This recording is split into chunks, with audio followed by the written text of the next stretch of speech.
KYTI kendo en gimoro ma usebedo ka ununre rieda ema wane constituency ma osedo bende ae wana rieda Galego Usonga mane county ma Siaya bomi kibaji kaka jal mochung'ne chenro ni kaka coordinator mosebedo ka rango chero gi temo nitie jokmoko ma chiwo singo mane un mondo mi ji owuogi erokamano Cleophas chutho kaka Kenya Youth Transition Initiative onge singo ma wachiwo watimo mobilization door to door koro wadhi e mier wadhi e gweng wamanyo joma pok oyudo ID wakaogi wakelo jo kitambulisho area no watiyo gi data one approach wise data driven to said musko mwanangi dhi mbele mana kama kadeta kanyo kama ichopeno chiwo singo crutch mara mondo mi wakona kona nyakwara mogi jwang chiwo singo crutch nikech singo minyalo chiwo lora ni ka wangol mane kode jok moko no chiwo singo mana mara good life kibedo gi ID mari ibedo gi good life kibedo gi ID mari nyalo access Huduma Center nyalo access gipogore opogore singo machalo kamago to ye kon ng'ato ber mar bedo gi upande mar mondo mi yud kura kuom ranyisi singo machielo marachni kama intiere kaka utiyo gi data magu orango yo machalade mondo mi kik bed ni japinyre iwuondo ne gino maponono jo siasa dawana mondo mi yud good mileage ing'eni seche ma ng'ato kao kitambulisho ikaw kitambulisho king'e number 1 ibedo recognized as a Kenyan citizen inyalo access services tiete gik mang'eny minyalo timo but 2 mondo mi kodi bed jakura nyaka iti gi ID no mondo ibed godo jakura so ID ni gik mang'eny monyalo konyo godo but one kinde ma watimo magi watimo civic education kaka KYTI wasebedo ka wanyiso ji number 1 ber bedo gi kitambulisho to watwe gi ber bedo gi ombulu ng'eni ka in gi ombulu to kole inyalo make right decisions kidhi a ballot inyalo yiero ng'ato ko oluwore gi agenda ne koluwore gi manifesto kendo koluwore gi dongruok kata ber modwa kelo to atwe mano gi gima ipenjo wendi ni jo siasa bose donje nitiere jo siasa mosebedo ka timo ginene voter registration drive king'iyo Kisumu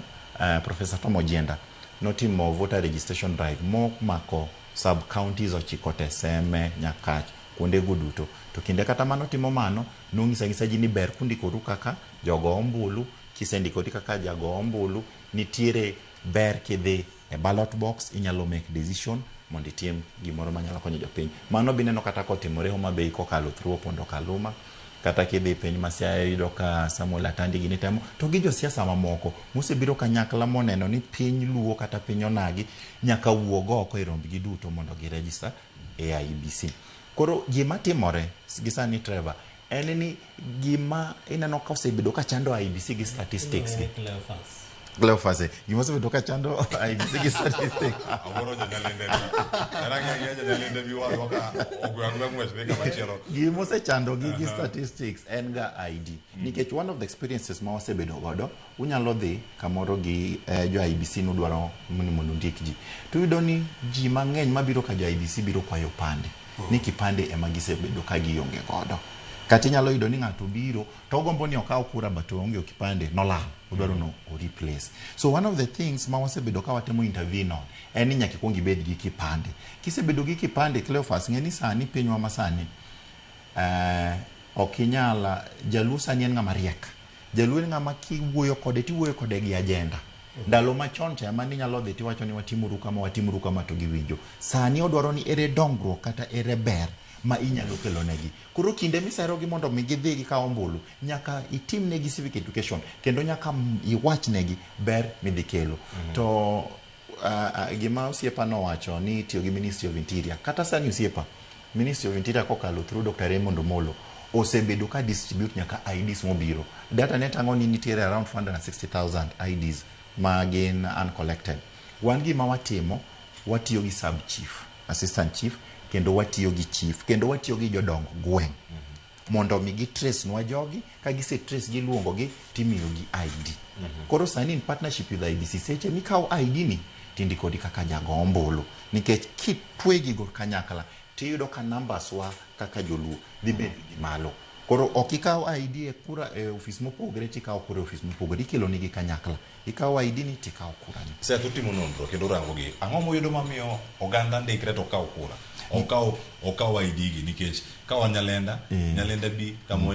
nitiere ka madam Jobita mano assistant chief mano ma nyalenda bi Kisumu county kacha ang'o moyo ji ondikre mondo kaw ID kosebiro ka chief to ji ok duoki kata ji ok dhi kawogi gintie kata mathoth to jok ma idigi ni ka chief inishwa ni jogi onge kura kiloso kuom opande maromo 400 1,400 gi wiye mano gima kiloko kura oromo tero ng'ato dala oromo kono ng'ato bai oromo kono ng'ato one town oromo keto ng'ato two town en kura mathoth ahinya to mage timore e gwengewa makaluo kalure kod nonro mau ang'o miyo gigi ng'ato ndikre to ok dhi kawo mondo mi kae mochak lok go paro one berni erokamano Cleo. I think there are a lot of factors matimore kibiro e urban centers kaka town iyudo ni jomodak town ok gin jokanyo mar town nobiro go amal kata tich moro manokele koro nyalo ndikore kaka jago kura wanyalo enda bi kata Manyata kata mana Migori town kata Homabay town to by the time ID ne biro semiye transfer kata osewuok e town no odhi kuma opogore mano mokwongo. Number 2 bende gimane timore en ni seche moko ID ne budho koro yudo ka nindikori ID kata dwe mokwongo by dwe mar 4 ID ni pok oduogo pod in gi waiting card cha bende nyalo access godo services koro yudo ng'ato ka wacho ni akasebedo katiyo kata gi waiting card ni ID na nobro dok takaw chieng' moro. Number 3 bende ni yudo ka ofise moko nitiere gi dondi matin weche matindo tindo kapok ng'ato kaw ID kelma ma by the time ng'ato tieko process mar ID no winjo ko wacho na bro dhi kawe chieng' moro ka poni achiel ariyo adek osetimne koro nitiere factors mang'eny mosedonjo momiyo ji okaw ID na to gima watimo ma wang'e ni dhi golo kendo dhi kelo lokruok en civic education. Kiwuoyo gi ng'ato kendo imiye puonj maler kendo maliw ing'ise ni ID ni mondo mi okonyi kata mondo mi okony oganda mar Kenya nyaka iloke kura mondo kura no ema kigoye madhi kelo lokruok e ngimawa. Kwatimo civic education no maber tidhi neno ka nitiere lokruok mar paro kaka sani king'iyo iyudo ni IDs ma wasebedo ka watimo kochakre dwe mar 2 giseduogo kendo osekaw gite koro ineno that civic education kelo lokruok. Erokamano ahinya e wach mag puonjo oganda mopogore opogore weni tiyo kod